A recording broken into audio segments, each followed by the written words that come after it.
তো hello guys, সবাইকে good afternoon. তো আমি আসছিলাম দিদির বাড়ি। এই দিদির বাড়ি দেখো ভুট্টা ক্ষেত কি অবস্থা। কয়দিন আগে আসছিলাম। তো আমি কয়দিন আগে আসার সময় যখন আসছিলাম তখন ওষুধ দিয়ে দিয়েছিলাম, তো একটু একটু মরছে। তো আজকে দিতেছি জল, দেখো যে মোটরের স্পিড নাই, তো অল্প অল্প করে দেওয়া হচ্ছে। দিদির বাড়িটা হচ্ছে ওই দিকে, ওই সাইডটা দিদির বাড়ি।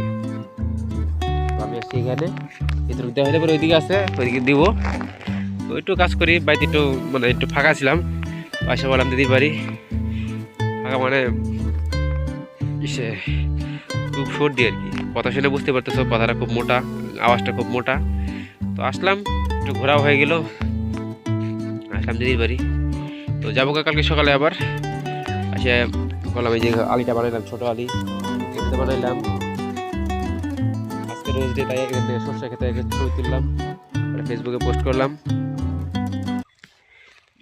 কি বলবো গাইস, মানে খুব সর্দি, নাকতে জল পড়তেছে, তখন মুখটু লাল হয়ে আছে আর চোখও লাল হয়ে গেছে, কারণ সর্দি নাকে জল পড়লে তো মাথা ব্যথা করে, মাথা ব্যথা করে, চোখ লাল লাল হবেই, বেশি রোদ উঠলে তাকানো যায় না।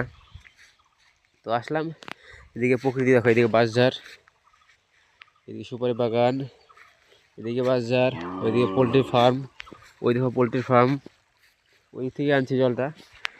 তো আমি এখন একাই আছি, তাই লাইভটা করলাম, কারণ লোকের সামনে করলে একটু লজ্জা লজ্জা লাগে, নতুন নতুন তো অভ্যাস হয়ে যাবে আস্তে আস্তে। তো এই ব্লগটা এখানে শেষ করলাম, দেখা হবে নতুন আরেকটা ব্লগ বা শর্টস ভিডিওতে। তো এখনের জন্য টাটা। তো আমি এখন জল দিয়ে একটু কাজ করি, তারপরে দেখা হচ্ছে, টাটা।